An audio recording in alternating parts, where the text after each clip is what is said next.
Episode 3, take two. Sorry, dog decided he wanted to go a little nuts there.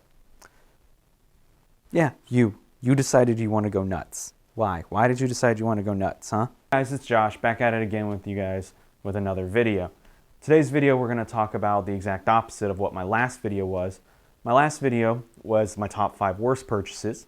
Today, we're going to talk about my top 5 best photography purchases. So without further ado, let's get started. Number one is my camera. Well, that's pretty darn obvious, don't you think? Without my camera, couldn't take any pictures. I mean, technically we could use our cell phones, but why would you when you could get a camera? I happen to shoot with the Sony Alpha 7R4, sorry. No, I don't have the A7 IV yet. I wish, but I don't. The Alpha 7R4, sorry guys. And with that one, that is a 61 megapixel resolution behemoth. You will not find a higher resolution camera than that. It is absolutely incredible. The image quality from it is immaculate. The dynamic range, I think Sony boasts like, what, 15 stops of dynamic range. It's nuts. Absolutely nuts what this camera is capable of. Now, it doesn't necessarily matter which camera you're using as long as you're using a camera. So it could be a Canon. You could be using a Canon T1i, right? Like old school camera. As long as you're using a camera to take pictures, you're in the good books. You're not using your phone. You're automatically doing better. I kid. You can get some cool images with your phone. I mean, the old adage is the best camera is the camera you have with you. But I happen to really love my Sony A7R IV for its eye tracking autofocus, for its, the 61 megapixels I mentioned before, the 15 stops of dynamic range, just everything this camera is capable of, it suits my needs perfectly. It may not suit your needs perfectly, and that's where, going in and doing the research, finding out which camera works best for you is the best option. I'm a big believer that gear matters, but brand necessarily doesn't. Now, I'm only talking about cameras when I say brand doesn't matter. I don't want to contradict my last video where, I tore into a couple of brands, Jason. But, as long as you're buying a Canon, a Nikon, a Sony, a Panasonic, a Fuji, an Olympus, or Pentax? Just kidding. Don't buy a Pentax. Are they even a company anymore? None of us really know. Or it doesn't matter what camera brand you're using. All these camera brands are fantastic. Hey guys, for number 2, I wanted to kind of go to a different location because I kind of need to show you what it's going to be, and I'm going to kind of do a little bit more hands-on showcase of what the product is. Hey buddy. Sorry, my dog just walked up to me. So I'm at my kitchen table. Excuse the mess, guys. Sorry, haven't really had a chance to clean up yet. In fact, sorry guys. That was my bad. Anyways, so without further ado, my number 2 best purchase that I've ever made is the behemoth.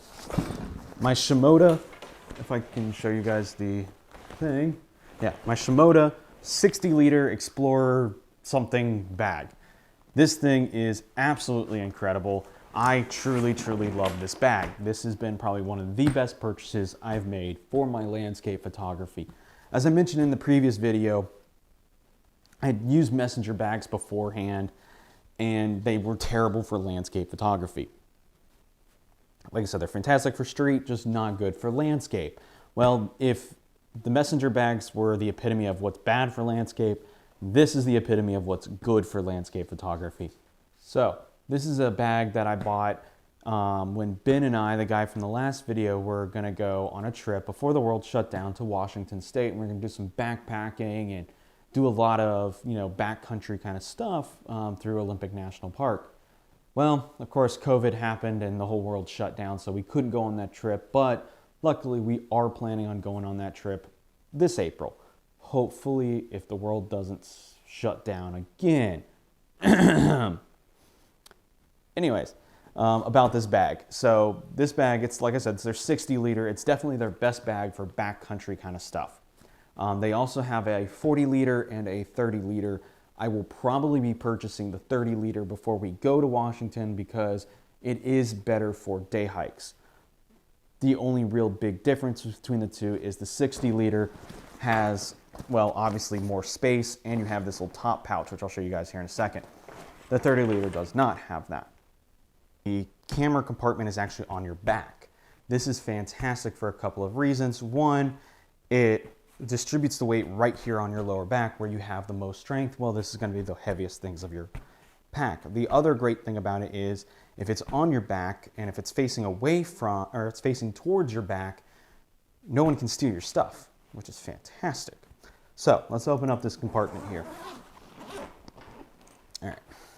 Once you open up the compartment, you have actually a sleeve for a laptop, which is fantastic. And then you've got this big open air compartment here.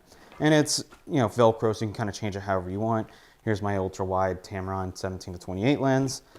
Right now I've got a couple of extra batteries that I kind of throw in here. And, you know, you can organize it however you want to actually do this. You've got the ability to do that. And the cool thing too is this cube is entirely removable. So let me see if I can get it out here and move it to a different bag. So when I do get my 30 liter bag, I'm able to actually do that.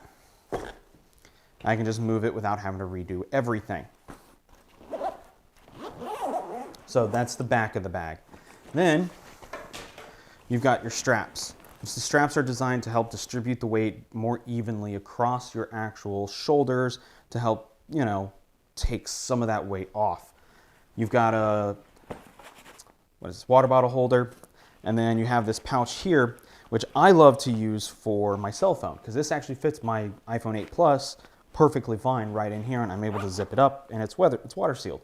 So if elements happen, I don't have to worry about it.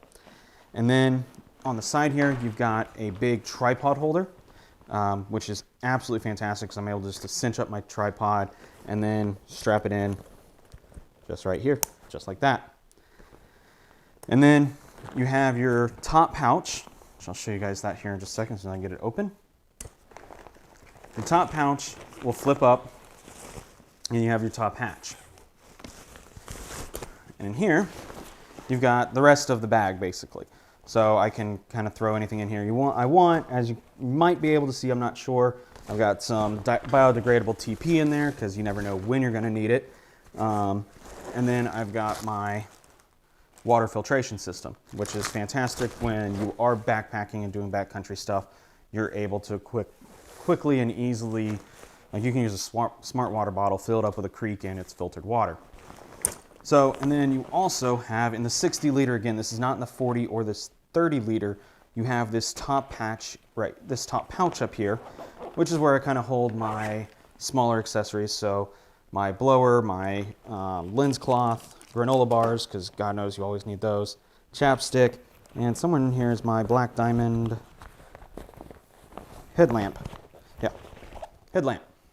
My Black Diamond headlamp. Fantastic headlamp, highly recommend them. I got it at REI, I think it was like 30 bucks, wasn't too bad. Anyways, so that's the top patch there. And then you have a front pouch.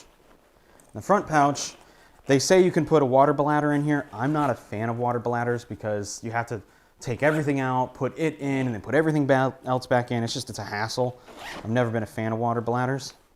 But here I've got my rain jacket put in here. And you can store like your tent in here. You can store kind of whatever you want. Now the cool thing is, it's kind of hard to see, but the cool thing is you have right here a hose line that if you did want to use a water bladder, you can actually feed it directly through and it'll come out right here. It'll come out right onto these little tubes right here and you kind of just have it right there on your shoulder. So it makes that very, very easy. The battery on my light died, so I had to get a new light. Sorry. The light doesn't look exactly perfect. I'm trying to match it as best as I can. Anyways, I just had one final thing I wanted to talk about with this bag, which is the pouches you see right here. It allows you to pack out trash, small trash at least. Like whether it's the wrapper of a granola bar or something like that, you can just literally stick it right in your, right in the shoulder or the side straps of the actual bag. It's a fantastic thing and it helps promote the Leave No Trace initiative, which I'm a big proponent of the Leave No Trace initiative, which is you pack out what you bring in. meaning if you bring something into the trail, you got to pack it out. You cannot leave a trace, hence leave no trace. That is an initiative I always support. I will always support. We have to keep our state parks and local parks and national parks looking beautiful and being beautiful so that we can preserve this beautiful planet that God gave us. All right, environmentalism speech over. Just wanted to say this bag has that kind of, they've thought about that, and you can use this pouch right here to do that. So without anything else really, that is my number 2 best purchase, this Shimoda 60-liter bag. It will probably get knocked down to number 3 once I get my 30-liter one, but this thing is absolutely fantastic. I love it. I couldn't go without it. My number 3 favorite purchase that I've made is my Tamron lenses. It's the lens I'm actually shooting this video on. So, how do I look? Anyways, the Tamron lenses give you absolutely immaculate image quality, especially on the Sony. I can't speak to other brands because I've only ever shot really with Sony. Tamron lenses give you immaculate image quality at a very good price. Are they the perfect lens? No. That's where if you want the perfect lens, if you want a lens with no compromises, then you go to the Sony G Master lenses. But me being the lowly retail employee that I am, I can't afford the G Master. I can't afford $2,200 per lens. Well, the Tamrons are about $900 a lens, so a little less than half the price of the G Masters, and I get about 95% as good image quality. The only issues I've ever seen with the Tamron lenses is when I'm shooting wide open, so my widest open aperture, at my widest angle. So like this particular lens is my 28-75 f2.8 lens. If I shoot at 2.8 aperture at 28 millimeters, I will see some vignetting, which vignetting is the dark corners around around the edges of your frame. This luckily is very easily fixed in Lightroom or in Capture One or Luminar AI, whatever system, whatever editing software you're using. Literally, they have a button. You just click lens correction and it registers, oh, we know that this thing will darken the edges. Let's fix that. So fixing it is incredibly simple and incredibly easy. So I kind of look at that negative and I weigh out the positive, and the positive is I get a lens that's sharper in some cases than the G Masters, and a small negative. And they're lighter weight and they're smaller. And finally, my favorite thing about the Tamron lenses, they all use the same filter size, which, someone like me, where I use polarizing filters and neutral density filters to alter the light coming in from the image or from my sensor, having the same lens lineup across my entire lens lineup really, really helps me out, because it allows me to it allows me to switch these accessories, these filters out between all my lenses without having to remember, oh, did I bring this one? Or did I buy the right size for this one? Nope, I just get a 67 millimeter filter thread, and that's all I need to remember. Tamron lenses, awesome. Absolutely fantastic purchase in my book. Can't go wrong with them. Number 4.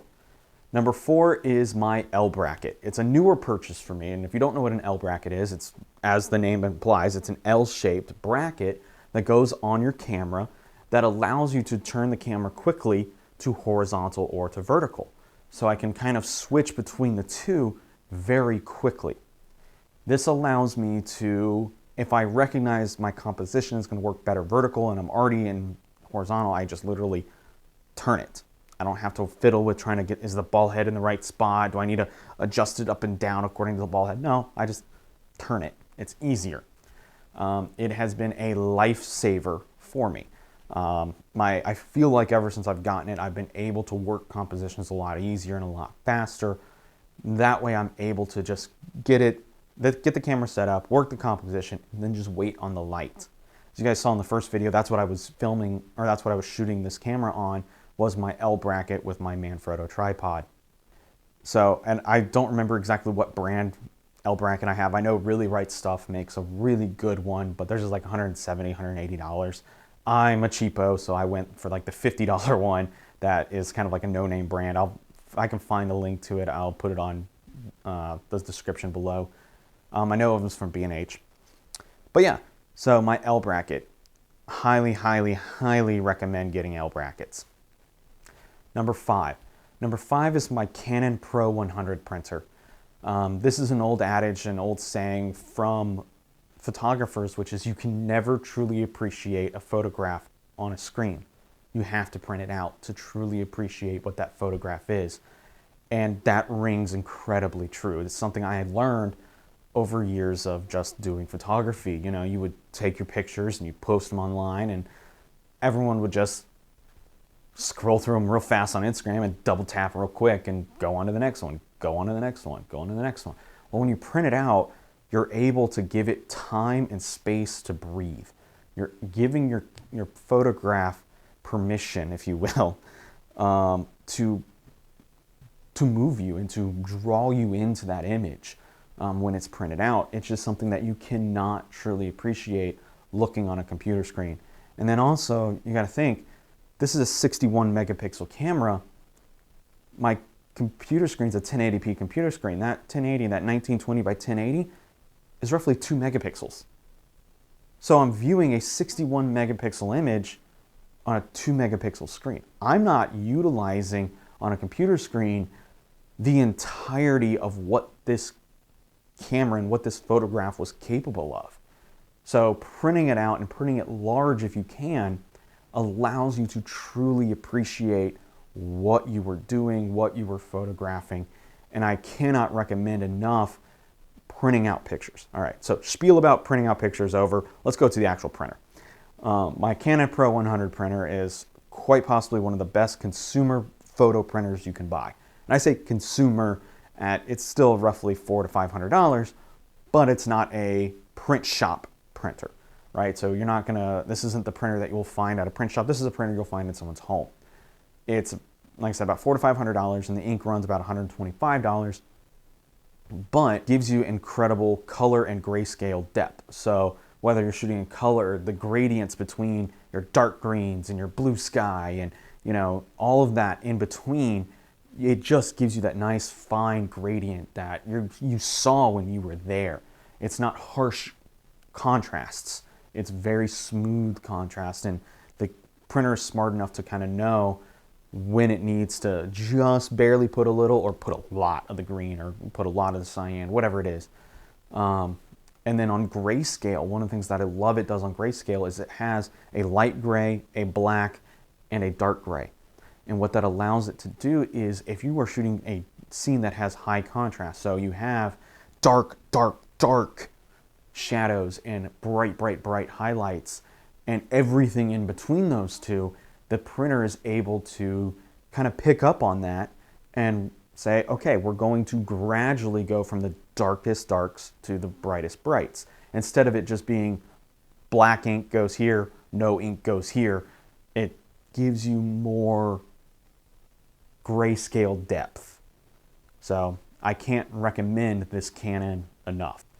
Hey guys, it was fun making all these videos with you guys, whether it was the top 5 worst photography purchases, the top 5 best photography purchases. I had a lot of fun doing these. I think my next one is going to be a true on-location adventure. I'm hoping, at least, because that's what I truly love doing, is these on-location vlog style videos. But let me know where you guys think I should go in the state of Georgia. I'm trying to keep it somewhat local at the moment. Where do you guys think I should go in the state of Georgia to really ramp up and start doing some of those kind of landscape adventure kind of videos? Comment below. You know, like, subscribe, share this out with your friends. I'm really trying to make this channel grow. And I will have a big surprise for you guys in the next video. I'm going to announce it there. Because this channel is growing a lot faster than I actually even dreamed of. I'm already up to, what, like 25 subscribers after 2 videos. That's blowing my mind. You guys are awesome. So I've got a surprise for you guys in the next video. So without further ado, cheers guys.